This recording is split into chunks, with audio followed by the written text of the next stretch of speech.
Et nous sommes de retour au plateau pour la dernière partie de cette émission. Nous abordons notre quatrième sujet, bien sûr, notre sujet Togo, investissement dans les communes. Une mission d'évaluation démarre ce 22 juillet. Le Fonds d'appui aux collectivités territoriales, FACT, donc démarre cette mission de suivi des investissements réalisés dans les communes et sur les dotations de 2023. Et donc les dotations de 2023 feront l'objet de ce suivi qui commence pour la zone nord à partir de ce 22 juillet et pour prendre fin le 10 août 2024 et pour la zone sud qui commence le 12 août et pour terminer le 31 août 2024. Il s'agira de vérifier essentiellement la conformité des documents de passation de marché, surtout relatifs aux investissements réalisés par ce fonds, réalisés plutôt avec les fonds reçus en 2023. Et donc, le FACT va, d'une certaine manière, vérifier la conformité des documents et la passation, surtout des marchés dans les communes. Ça commence ce 22 juillet. Là, ça finira pour le cas de la zone et le sud, le 31 août 2024. Nous en parlons avec nos invités. Je commence par vous, Adam Adronou. Voilà, déjà 5 ans que nos élus locaux, les conseillers municipaux, les maires et autres sont en fonction et bénéficient d'une certaine manière du soutien du FACT, le Fonds d'appui aux collectivités territoriales, ou aux communes du Togo, qui font qu'ils peuvent réaliser certains projets, mais après, il faut quand même faire un suivi et évaluer l'impact de ces projets aussi, voir si effectivement les fonds alloués ont été utilisés pour les objectifs initiaux. Et donc, cette émission d'évaluation commence normalement ce 22 juillet.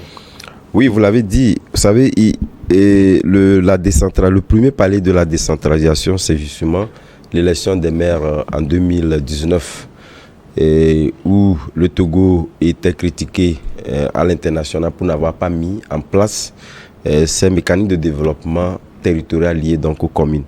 Donc justement, après l'élection ou dans les accablures des élections, le gouvernement a jugé nécessaire de mettre en place ce fonds d'appui qui constitue un financement essentiel pour le développement des communes. Vous savez, moi je pense que lorsque nous parlons de ce premier palier-là, avec les frustrations qui en ont suivi, même à un niveau plus élevé en ce qui concerne le développement, on s'y attendait un peu.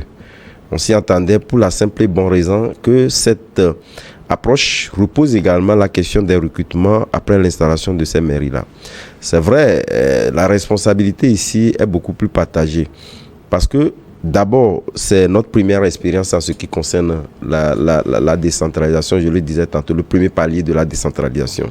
Ça veut dire quelque part que nous n'avons pas assez d'expérience. Moi, je me dis quelque part que l'exécutif devrait également avoir un regard assez pointu sur la structuration de ces mairies-là.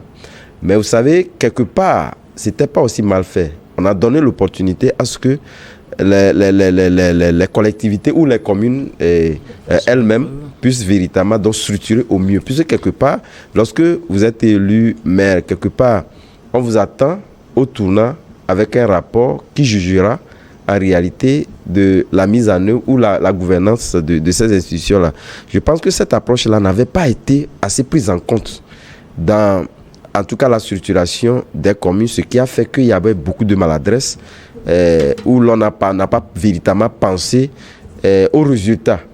Mais c'est vrai que avec cette défaillance, l'État a pu corriger en mettant en place, je pense à un organe d'où j'oublie le nom, qui leur permet de pouvoir avoir des expériences assez ourdies parce que déjà le mal avait été fait ou pratiquement on ne peut pas quelqu'un qui n'a pas assez de connaissances en ce qui concerne la passation de marché pouvoir être à la place de passation de marché. Donc ça a été corrigé. Mais est-ce que avec cette approche-là, il faudrait quand même que les BABA ne puissent pas vous être expliqués. Par exemple, lorsqu'on prend peut-être quelqu'un, parce que la passation de marché est un aspect très fondamental dans le développement de communes. Mais qu'est-ce qu'on n'a pas vu? Les guéguerres ou pratiquement des gens qui sont élus, qui sont plus ou moins des hommes d'affaires qui ont créé des unités parallèles où on met quelqu'un en place qui doit donc avoir de ces marchés-là. Lorsque le premier responsable qui est le maire veut se poser, c'est justement des guerres qu'on a constatées qui malheureusement, à certains niveaux, a tourné à mal. Mais l'État ne peut pas investir l'argent sans véritablement faire le suivi. C'est ce qui a fait que je pense que ça a été amorti. Tel que l'État l'avait pensé, c'est véritablement avoir un regard de développement. Voilà pourquoi d'ailleurs même dans l'élection de ces maires-là, on a jugé bon de pouvoir positionner pour certains partis, et naturellement lorsque vous prenez les partis politiques comme unis, à positionner des gens qui ont eu à faire des impacts, ont eu des impacts en termes de développement dans leur commune. Ce sont ceux-là qui ont été privilégiés pour la plupart du temps à postuler pour ces élections-là. Mais est-ce que eux tous ont eu la même efficacité? C'est pas évident. Donc l'État, lui, pour continuer par investir et éviter que ces frustrations-là, puisque, en tout cas, la remarque est assez pertinente et saute aux yeux, à tout égard, qu'en réalité, les investissements n'ont pas été ça. Et d'ailleurs, même sont les populations elles-mêmes qui se revoient pour la plupart du temps, juger pratiquement le fait que ce soit au niveau je pense que c'est ça qui est de la légitimité des maires. Et on voit véritablement qu'il y a des codes d'utilité publique où les maires devaient donc intervenir et qu'on ne voit pas. Les routes où on ne peut même pas mettre, d'habitude vous sortez avec la voiture, pour ceux qui en ont, vous n'êtes pas sûr de retourner en bon état avec vos voitures. Je pense qu'aujourd'hui, il n'est pas question de pouvoir indexer une commune isolement. Je pense que chaque commune a ces réalités-là qui ne sont pas des réalités logées dans le même ensemble. Mais ce qu'il faut faire remarquer, c'est ce qui a fait que les autres paliers, l'État ne veut pas faire les mêmes erreurs qu'elle a commises lors de la structuration des mairies pour éviter que ces frustrations ne puissent perdurer. Ok, donc on va vérifier si au moins les fonds alloués en 2023 ont été bien gérés. Gabin Adjaro, cette mission commence ce 22 juillet pour la zone nord et elle se terminera pour l'ensemble du pays, donc avec la zone sud, le 31 août 2024. Oui, si je ne me trompe pas, c'est la première fois que cela est organisé dans notre pays, hein, ce genre de mission. Et je pense que c'est une très bonne chose, hein, et les populations seront informées réellement sur ce que les mairies ont fait avec l'argent du contribuable. Et le gouvernement aussi sera situé par rapport aux dotations qu'il a fait aux mairies. Il me semble que c'est 8 milliards pour les 117 communes. Donc, je pense que c'est une très bonne chose aujourd'hui. Et la reddition des comptes, ça commence depuis la base, hein, et les communes et autres là sont les lieux, hein, de bonne gouvernance, hein, qu'il faut apprendre réellement aux jeunes. Moi, je suis heureux de constater cela. Maintenant, j'aurais voulu, parce que moi, je l'ai toujours dit, que bon, avant les communes, il y a eu une délégation spéciale depuis plusieurs années, il me semble 19 ans, et j'aurais voulu qu'on audite véritablement ceux-là qui ont eu à gérer cette délégation spéciale-là. Mais bon, ça n'a pas été fait. Aujourd'hui, mieux vaut tard que jamais, on veut auditer ou bien faire des enquêtes, faire une mission d'enquête sur la gestion des fonds qui ont été alloués aux communes. Je pense que c'est une très bonne chose. Et ça va permettre aux mairies aussi de pouvoir se situer par rapport à ce qu'ils ont fait, sauf si tu as commis des malversations. Parce qu'actuellement, ceux-là qui ont commis des malversations, je pense que leur cœur n'est pas dans leur ventre. Ils sont en train de réellement réfléchir. Parce que vous savez, nous sommes à un niveau aujourd'hui, il faut réellement être regardant dans la gestion des finances du pays, dans la gestion de l'argent du contribuable au Togo. Et je pense que c'est une très bonne chose, hein, pour le Togo aujourd'hui. Quand tu prends certains mairies, tu vois qu'il y a des prouesses qui sont faites malgré les maigres moyens qui sont à leur disposition. Mais au même moment, quand tu vas dans certaines communes, tu constates les choses qui étaient là depuis fort longtemps. Ça se désagrège beaucoup plus, hein.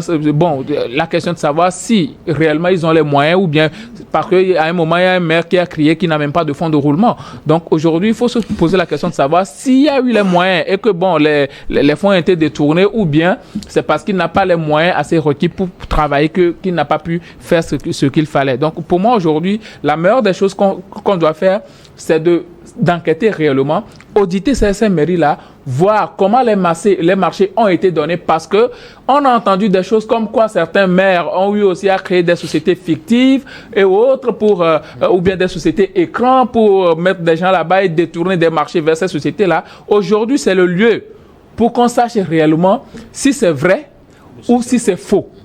Voilà. Donc, la gestion d'une nation, ça commence par les communes. Il y a eu des dotations de l'État, il y a eu des contributions même extérieures. Aujourd'hui, il faut vérifier tout cela pour voir réellement à quoi a servi tout cet argent. Ceux qui ont bien fait, l'État va examiner et puis va encore donner plus d'argent parce que la gestion a été bien faite. Ceux qui n'ont pas bien fait, bon, si on va les destituer ou pas, je ne le sais pas. Mais eux-mêmes, ils seront réellement situés à la fin du mandat parce que il va falloir qu'on travaille dans la durée et surtout sur les compétences de tout et chacun. On ne va pas juste élire des gens pour venir se faire les beaux dans les bureaux et tout, mais au niveau du travail, que ce soit des malversations. Je pense que c'est une très bonne chose qui vient de commencer et que ce ne sera pas seulement au niveau de la commune, mais ça va aller beaucoup plus loin. Moi, je suis heureux pour ça. Merci beaucoup. Oui, Adam, oui. Vous savez, lorsque tout dirigeant est nommé ou élu, plusieurs prenons le cas de ces maires-là, vous dites qu'ils sont élus, puisque c'est le conseil communal qui les élit. Mais au même moment, il faut faire remarquer que lorsque vous parlez de malversation, je pense que c'est un mécanisme également qui est arbitré par le conseil communal. Les gens vont jusqu'à se tenir l'école compte tenu de quelque chose qui ne marche pas. C'est d'abord admissible à leur sein. C'est ce qui a d'ailleurs même fait fuiter un certain nombre d'éléments parlant donc de ces sociétés écrans-là. Vous savez, lorsque vous prenez, moi je pense que la toute première erreur provenait du fait que les maires, c'est vrai que vous ne pouvez pas avoir l'expérience, comme je l'ai dit, lorsque on vous nomme ou on vous élit. Chaque dirigeant veut marquer son temps de la plus belle des manières.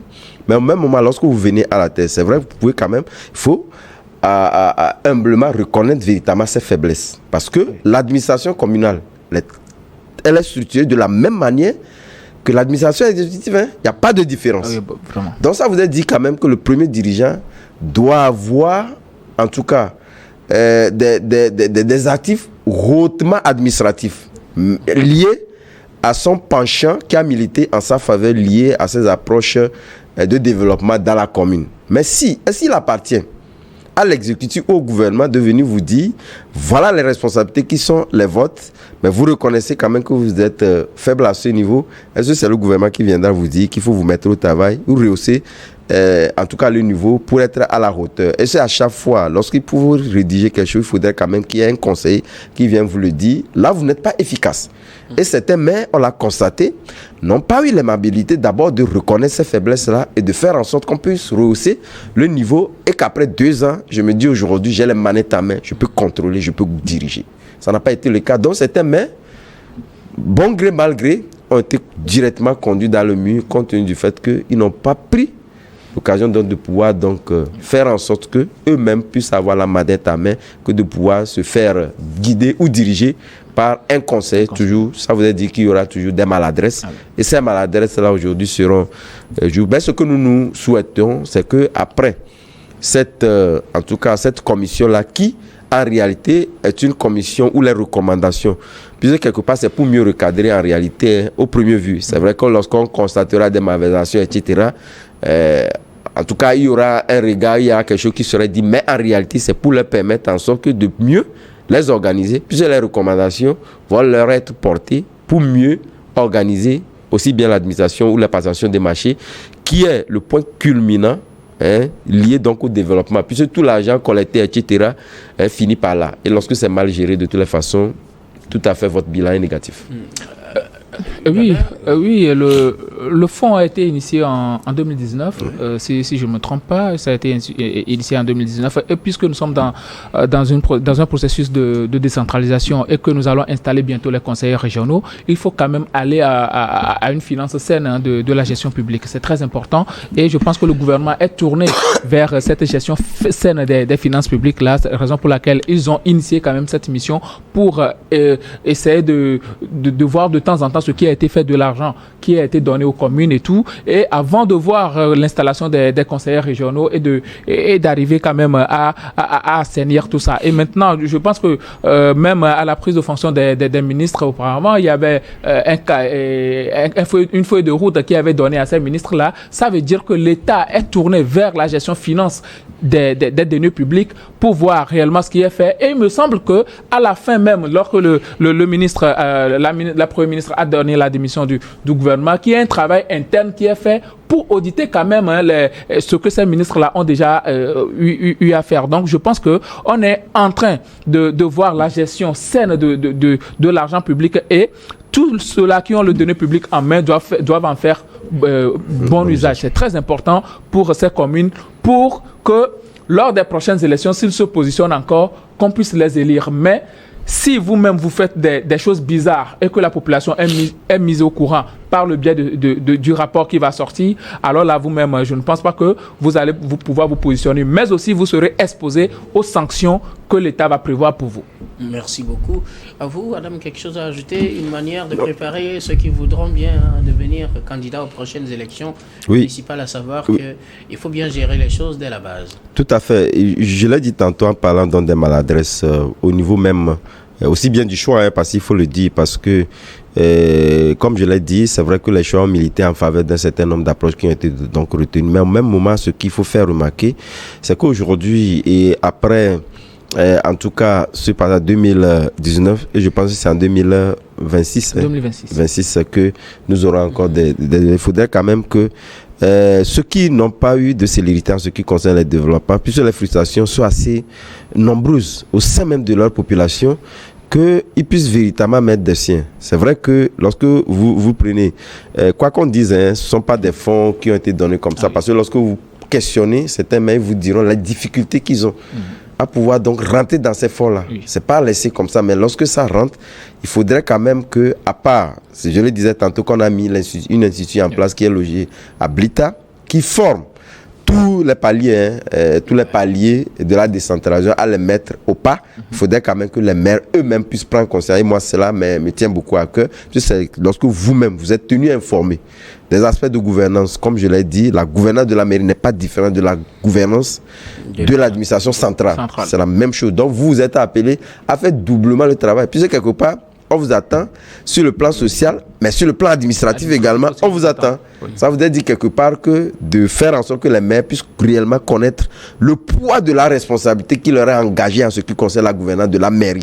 Et je pense que cela peut véritablement faire des choix, certains ardeurs liés au fait que je veux être maire, On n'est pas maire pour être maire, mais on est maire pour marquer son territoire. Non, mais c'est pas, j'espère, pour décourager les gens, plutôt pour faire savoir à ceux qui se positionnent comme candidats, à savoir qu'il faudrait être là pour travailler et bien gérer les choses, parce qu'après on doit rendre compte. Oui, ce n'est pas pour décourager les gens, mais certes, c'est pour déranger ceux-là qui viennent pour juste leur ventre. Tu ne viens pas là-bas pour le ventre, tu viens pour travailler pour l'État et la population, donc c'est très important. Moi, je pense que la gestion qui est faite des communes, sauf sur le plan national, au niveau des populations, on peut ne pas être satisfaite, mais nous sommes dans un processus et il faut patienter, donner le temps nécessaire à ces maires-là de pouvoir faire leur travail. Peut-être, pourquoi pas, si les rapports nous prouvent que ils ont bien fait leur travail, ils ont bien géré les dotations qui leur ont été confiées. Alors là, on peut encore leur accorder un mandat pour voir, puisque nous devons être dans la durée et surtout dans une certaine stabilisation du travail qui est fait. Donc, je pense que la continuité va nous permettre d'asseoir un processus de développement assez sain pour le pays. Mais quand tu prends toutes les communes, je l'ai déjà dit, il y a des communes qui sortent de l'eau, des maires qui sont en train de faire de leur prouesse, mais il faut aussi saluer l'État qui est en train de faire un travail assez important, parce que avant de mettre l'argent à la disposition de ces communes-là, ces communes émettent énormément de documents qui prouvent réellement que voilà, tu vas faire ceci avec l'argent, ainsi de suite, ainsi de suite. Maintenant, les travaux qu'ils ont dit qu'ils vont faire avec l'argent, il s'agit de vérifier réellement si ces travaux-là ont été confiés dans les normes et ont été exécutés dans les normes. Et je pense que l'État est en train de faire un travail formidable par rapport à ce niveau, et le FACT qui est mis sur place, je pense que ça va aider beaucoup plus à assainir la gestion de l'argent public. Mais docteur, on ne peut pas quand même passer ce sujet-là sans avoir un regard, une condoléance sur 3 maires que nous avons perdus. Je voudrais qu'on en arrive à la fin, mais nous sommes pratiquement à la fin. Non, la fin, moi, ce n'est pas mon mot de fin. Je dis, nous parlons des mairies, mais nous avons... Il faudrait quand même nos condoléances à tous ces mairies-là, puis le Togo a perdu 3 maires en 2 semaines. 3 maires en 2 semaines. Je pense qu'il va de soi quand même que nous puissions les apporter nos condoléances, mais comme c'est une suite administrative, de toutes les façons, cela ne va pas faire entorse à ce qui est engagé. Mais justement, nos condoléances à eux. Merci. Il s'agit des communes Cloto 3 pour le dernier en date, avec Pendial Ouest et puis Golfe 2, qui ont perdu leur maire. Toutes nos pensées donc aux délégations de ces communes-là et aux administrés justement de ces communes. Et que leur âme repose en paix, c'est le mieux qu'on puisse leur souhaiter. Ce qui nous amène pratiquement à la fin de cette émission. Nous allons faire notre dernier tour de table. Ce sera pour vos mots de fin sur un sujet de votre choix, puisque vous ne voudriez pas que ce soit vous, votre sujet de fin. Adam, alors, vos mots de fin sur un sujet de votre choix. Oui, mais mes mots de fin, je voudrais véritablement inviter les Togolais à sortir de ce regard nocif lié à certaines approches, mais d'avoir un regard assez positif sur certaines valeurs que nous avons. Je veux parler des festivités et voilà 2024 que j'ai eu l'opportunité de pouvoir suivre. Je me dis aujourd'hui, ces festivités-là sont arrivées à un niveau où je pense que l'État peut en faire un sujet de rencontre continental. Parce que c'est l'unique fête aujourd'hui qui rassemble au-delà des frontières.